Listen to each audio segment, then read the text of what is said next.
Okay, can you guys introduce yourselves? Yeah, I might. Sorry, I can't. You suck at this. My name is Marissa, and I am a co-editor-in-chief at the IDS. My name is Jacob, and I am the other co-editor-in-chief at the IDS. All right, how did you guys get started at IDS and become editor-in-chief? I started on the news desk in, I think, the spring of 2022, and I just decided to pick up editing positions here and there, and then became a co-EIC for this semester. I wanted to be on sports when I first started in the fall 2021 when I was a freshman. I was on the opinion desk. Then I became a sports writer, then a sports editor, then a photographer, then a visuals editor, and now I'm here as the ESC. How does IDS maintain its mission of being an independent voice on campus while also serving the Bloomington community? That's a tough one. That's a good question. I think that we've always kind of maintained a good balance of covering the campus but also Bloomington. I think that it sometimes varies depending on the type of reporters we have, but I think that especially in the news environment we have, it's super important to also serve Bloomington. Giving the voice to the voiceless and keeping the people with power and keeping people in power in check and making sure we're holding them accountable is, I think, a big thing we strive for at the IDS. What role do you see student media like IDS playing in today's fast-changing media landscape? Yeah, I mean, I think to touch on that other point, with, legacy newspapers like the Herald Times, not able to produce as much content as before, student media, which doesn't have to, pay full salaries and that sort of thing, they have an opportunity more than ever to provide content for the community. And also, we tend to be on the verge of new technologies, and so we can really invest in digital media and social media, and I think that's a huge advantage in this media landscape. Walk us through how a major story gets covered and the process from pitch to publication. Oh my goodness, probably, well, it starts, there's two ways it can, I guess, kind of start. One, we can assign a writer to it, or a writer can pick up an event that needs to be covered or a topic that needs to be covered, or two, a writer comes to us, says, I really want to cover this topic.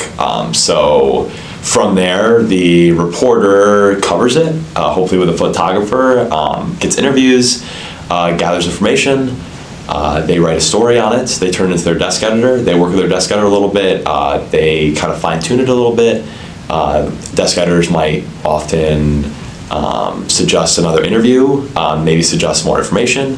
They fact check, ensuring that all the information we have is fact checked to its fullest extent, and that the article is to the best it can be.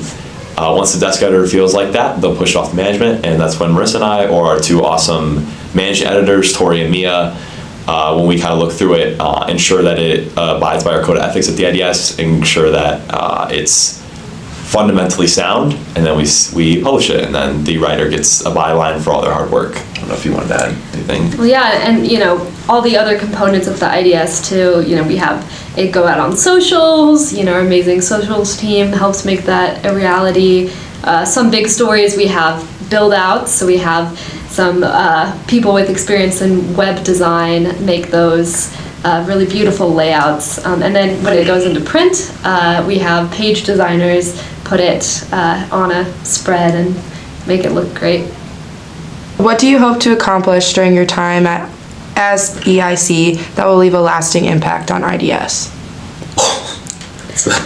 I think that one of the biggest impacts that we're trying to make this semester is making the IDS feel like a community, making people feel welcome, making sure that all the desks are integrated and cohesive, even though a lot of times people are coming from very different backgrounds, different majors.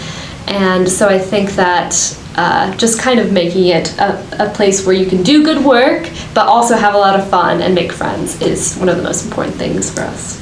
Yeah, I would say growing our reporters, growing our editors, making sure we're giving the tools and knowledge to everybody so they can thrive here. And then, like Marissa was saying, just promoting an awesome, inclusive community that everybody has fun, a lot of fun here doing, and everybody's working towards one common goal of, providing vital information to our readership. What do you think is the future of print and digital journalism, and how is IDS preparing for that? Yeah, so that's definitely been a kind of topic for a lot of journalistic outlets across the country. I think that the IDS in particular is really well positioned to continue with both print and digital. Of course, there are the iconic IDS paper boxes all across the city. I think that is a real resource for the community. I think a lot of people rely on it, but at the same time, I think the IDS has been good at expanding our digital presence, and so I think that we will really just push forward with the way we've been doing things, and we're adding new multimedia components like videos, and I think all of that's been very successful. We have fantastic page designers, we have fantastic web designers on our staff, so just continuing to further the skill and promote it on our website, I think is big for us. So it's a big part it's vital to the IDS, both those aspects.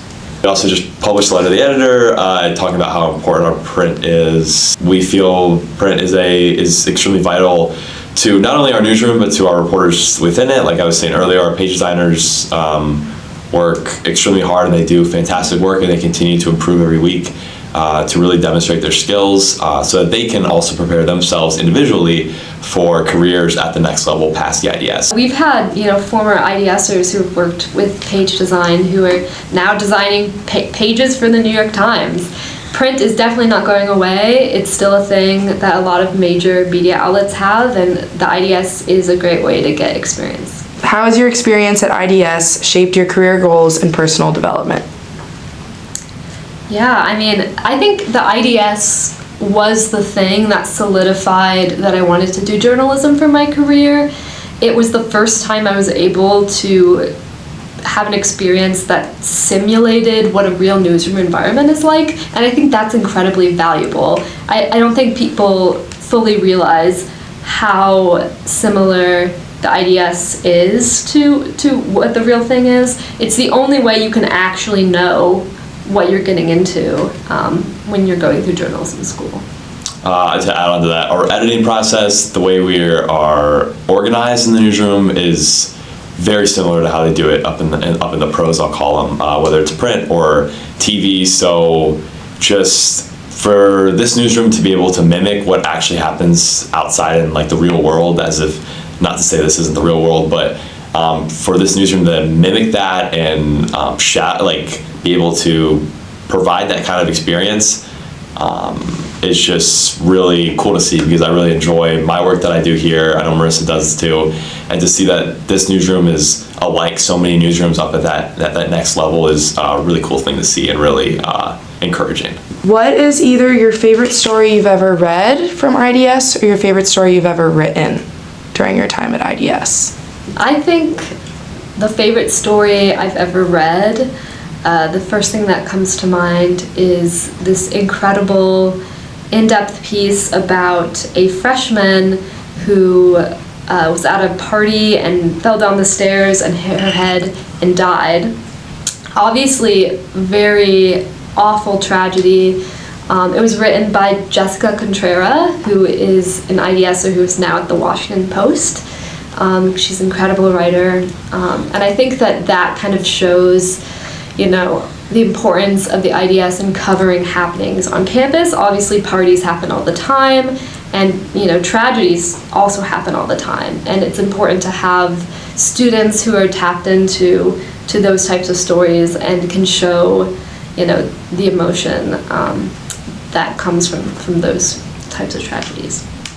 I can't quite remember exactly what my favorite story was, but I do remember Salome Couteau, who was the EIC before Marissa and I were. She wrote an amazing story about this ballerina who went to IU, was diagnosed with this illness, and passed away, and kind of Salome was able to tell her stories really, really beautiful story. And I guess I'll have to revisit it because I can't quite remember the plot. But Salome went all the way to South Carolina, I think, to report the story. So that was always one that I read and I was immediately touched by it. And it's very amazing what student journalists, what they can write and kind of how they can tell people's stories. So, what has been your proudest moment so far as editor-in-chief? I would probably say I think the many goals that Marissa and I set for ourselves and for our newsroom. I think I am happy because I think we're making significant strides into accomplishing those goals. And while a lot of them may not be accomplished at the end of the year, we still feel like we are in the right direction. That was a big thing that Marissa and I really honed in on when we were starting to run for EIC, is that we understand not all goals will get accomplished in just one semester, but our goal was to at least make significant strides. And Marissa and I feel like we're doing that. To answer the question in kind of like a shorter way, just kind of seeing the engagement in the newsroom, I think I've been really high. I think seeing community in the newsroom has been really high. I think we're improving on so many different aspects, but I also feel like we still got a lot of work to do, so job's not finished. Yeah, I mean, it's the same answer for me, just the level of engagement and community. I think a specific example was last Sunday when I watched the IDS intramural soccer team's game. This was something and Jacob it was just kind of so cool started. to see, like all these people from different desks and different parts of the IDS come together to play on a soccer team. It was just, I think, a cool way to show the work that has been done to try and build relationships in the newsroom. What advice would you give to students who want to get involved in student media or pursue journalism as a career? Work at the IDS. It's fun. It's like we were saying earlier, it's exactly how a professional news outlet is run, whether print or digital. It's important to get experience at the IDS because the IDS runs it as official as any other college newspaper runs it, or as official as any other professional organization runs it. Also, you really develop a great community here.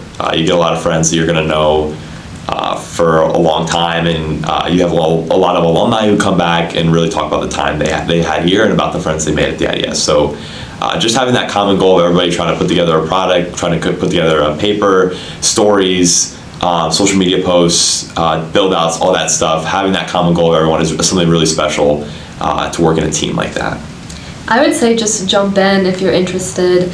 I mean, even if you aren't a journalism major, it's great experience to show that you've been able to, like Jacob said, work on putting together a product. It serves the community. It's a great way to meet friends. We're one of the largest student organizations on campus, so it really is, there's nothing to lose by joining it. And if you do want to be a journalist, I cannot think of a better opportunity to reaching that goal at IU than joining the IDS. Very rewarding experience, and you get paid. Okay. Perfect. Thanks, guys.